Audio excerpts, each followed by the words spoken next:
I'm going to try to show you my gear and how I do things here.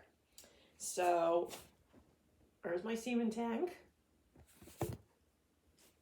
This thing right here is a thaw jar. It's not plugged in, but it plugs in. I don't think you need to waste money on this. This was really expensive, and basically it's like a sous vide. So if you have a sous vide at home, just use a sous vide. And some people just use like body thawing. But basically what this does is it heats it up to a certain temperature, the water's a certain temperature, and you put water in here, and then you put the straw in to thaw it. So I do use this, and I'll show you my procedure, but I don't really recommend this thing. It's not worth the money.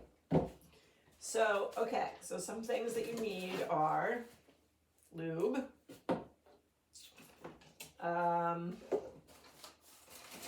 here is this kind of speculum that I've been using.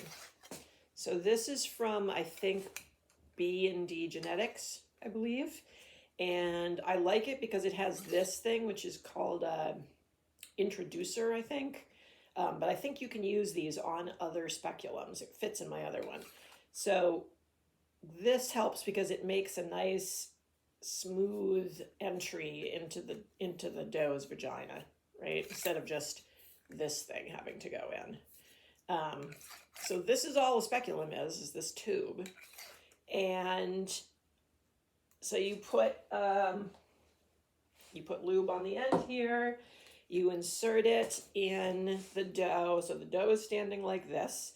You insert it at about a 45-degree angle, sort of like up towards her hips when it starts going in.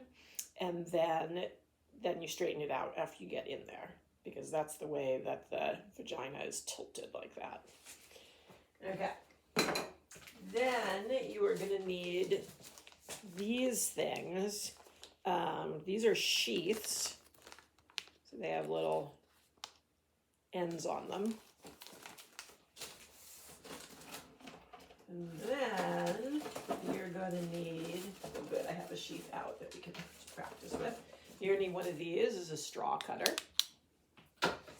And usually if you get a kit, it comes with tweezers, and I actually don't use these. I've been using my fingers because I find it takes me longer to try to get the tweezers around the straw to take it out than just to grab it with my fingers.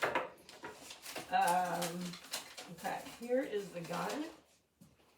These things have such annoying names, like they sound like they're going to be these big technical things, like speculum and gun, and really, this is all the gun is a hollow metal tube, and then a pusher, plunger thing that pushes the straw. So, oh yeah, this goes with the speculum too. I'll show you that in a minute. The other kind of speculum is, hang on a second, here's the other kind of speculum. This is the other kind, and I believe that the glass ones that everybody raves about are basically the same as this. So the difference here is that with the B&D Genetics speculum and light source, this is the light source, when you get it, this light thing is straight and not bent, and I could not figure out for the life of me how I was supposed to use it. I had to call them. You have to bend it, and then you put it in to the speculum, and then you take this annoying little black plastic thing, mine's already cracked, so they're supposedly sending me new ones, and you fit it in like this. And then that theoretically holds the light source down. I just turned the light source on so you can see how it shines a really nice bright light right where you want it to be. And you have a pretty good amount of space to work with there as far as getting your gun in there and being able to see the cervix and what you need to do. The other one,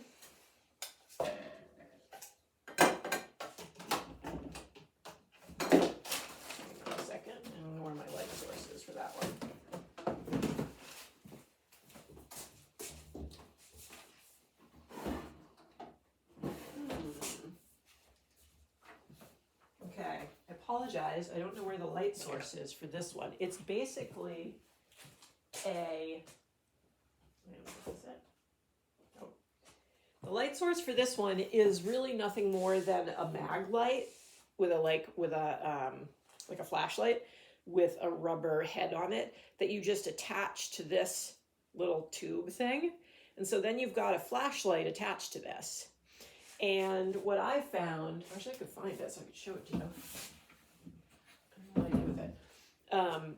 What I found is that it was really hard to like have working room when you had the flashlight like right there like that. And also the amount of light was not nearly as bright as with the other one. So I prefer using this one. You can see that they're about the same diameter. This one is shorter, but it doesn't matter because you only put this in as far as you need to. So I found this kind easier to work with, but this is the other kind, glass or plastic, whatever. Okay, so, publications. There are 2 books that you can get from B&D, Biogenetics. I'm sorry, it's not B&D, I apologize. It's Biogenics, that's where I got about half of this stuff. They have these 2 books, and one of them is not very useful, and one of them is. I gotta figure out which one is the better one. This is the pink one is the better one. So if you're gonna get one of them, get this one. And they're really not really that useful. There's like a couple little things in here, but things that I found more useful, I can send you the links to these. This is a printout from a scientific paper, and it has really good pictures of what the mucus looks like as you go through the timing. And so the timing is you want to be AIing at the end of standing heat. So if you watch your girls, you can see that like they start getting vocal and they start, pacing the fence and talking to the boys. And at the very, very beginning, if you put a buck with them, they probably wouldn't stand. And then they'll stand in the middle. And then towards the end, they're still flagging and maybe they're still vocal, but they won't stand. They'll walk away. That's when you want to be AIing. And that is when the mucus goes from looking like this, which is called striated because it has these little white sort of lines in it, to this. To this. This is too late. When you start seeing like this white, cheesy kind of mucus, that's too late. You missed your window. And up here, so that's like a cervix that's not in heat. It's very pale and it's closed. Then you can see it starts getting a little more open. And there's some mucus, but it's real clear. And then the cervix is open and there's more mucus. It's maybe a little bit cloudy, but not getting cloudy. This is where you want to be starting your AI. So what I usually do is I do a straw here, and then maybe 12 hours later, or if it's daytime, like if that's evening, then I do it the next morning. Or if this is morning, then I check in the middle of the day and I see how the mucus is looking. And if it's 6 hours, great. But I try to get one at about this time too. So that's what I've been doing. And so far, knock on wood, I have 100% success rate, which is pretty good because all the books say it's about 50%. So here is what I do.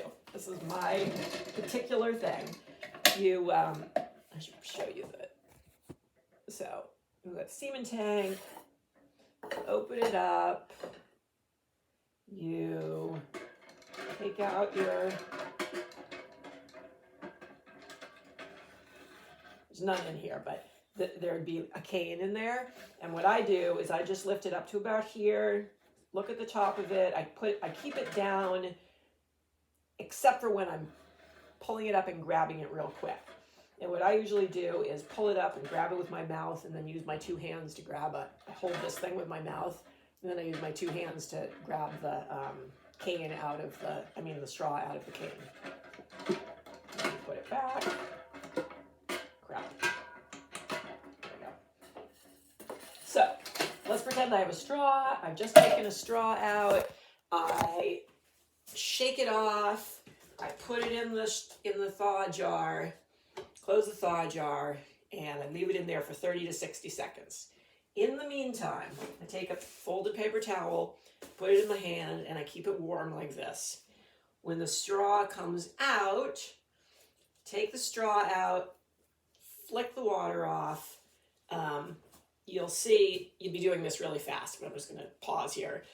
The straw has two ends. One end has the wick, which is the thing that's going to push the semen out, and usually it's like a piece of cotton. And then the other end will have a plug, which is the thing you're going to cut off. So the wick end will have a longer thing, and the plug end will be shorter. So you put that, you quickly take it out of here. You put it in your hand, close it up. So you're trying to keep it at 98 degrees, as close to 98 degrees as you can the whole time. You don't want it to cool off. So you're drying it off here, and then I just pull out the end that has the plug in it, take my cutter,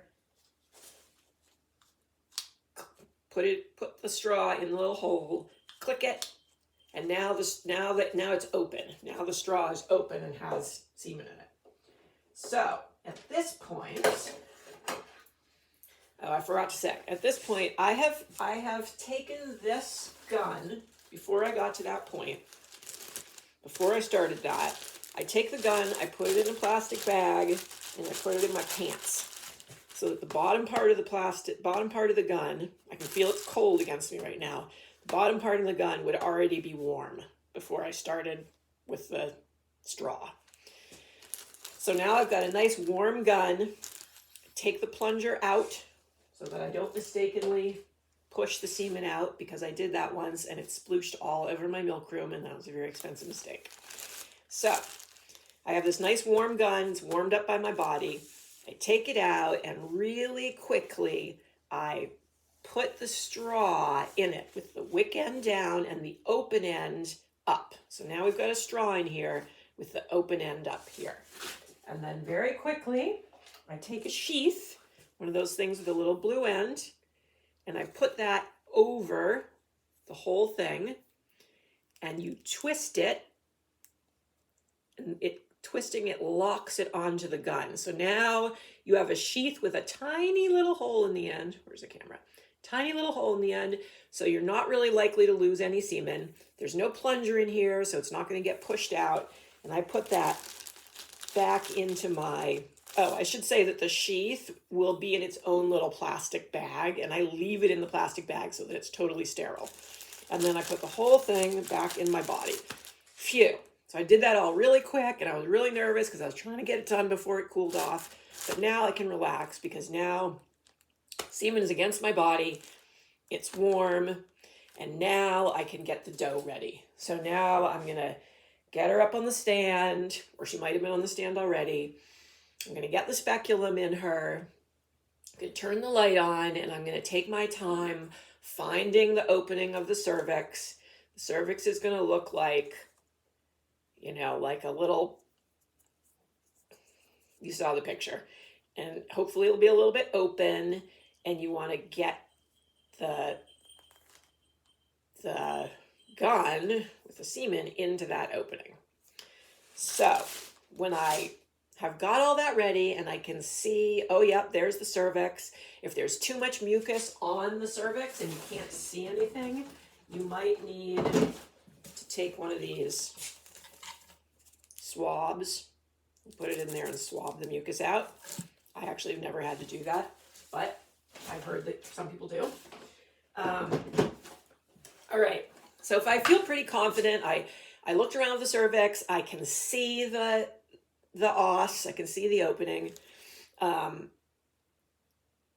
should also say that next to my milk stand where the dough is on, I have a table set up with a towel on it and a paper towel, so it's super clean, and I have all my things all laid out so that I don't have to reach for anything. I have to wear a different pair of glasses when I look in there, and I've got my lube, and I've got paper towels, and I have all that stuff. And I have this, the plunger. So now the speculum is in the dough. I'm holding it in there with one hand. With the other hand, I'm going to put the plunger in the gun. I'm not going to push it in though, because that would push the semen out the other end. I'm just going to put it in about this far. Then I'm going to take the whole thing out of the plastic, and I'm going to put it into the dough, and this is where it's really hard, and you just have to practice. So ideally, you want to get this far into about 3/4 of an inch to an inch into the cervix. And you'll read about people feeling and hearing the pop as they go through the rings of the cervix. So that really freaked me right out when I first read that. And the first couple ones I did not do any pops. I just got in there. I could tell I was in. I wiggled it around. I could tell that I was getting in, but I didn't feel any pops. So, and both of those first does I did, they both settled. So I don't know if that's because they were so open and the cervix was so open that there weren't any rings to pop into, or if I just lucked out and I timed it right, and even though I didn't get into any rings, the sperm was still able to get in. But then I did find a couple pops, and now I know what that feels like. And it is scary because you feel like, oh no, what if I like push all the way through the cervix, and what if I make a hole in it? And it's pretty nerve-wracking. But you do have to apply a certain amount of pressure, and then it'll go pop, and you'll feel it. You feel it go poop through, poop. So you don't want to go that far. You only want to go this far. And that's what's scary. It's like you can't tell how far in you are. It seems like you're going way in, but I don't think you are. In any case, it's nerve-wracking. But that's ideally what you want to do, is get in 2 rings.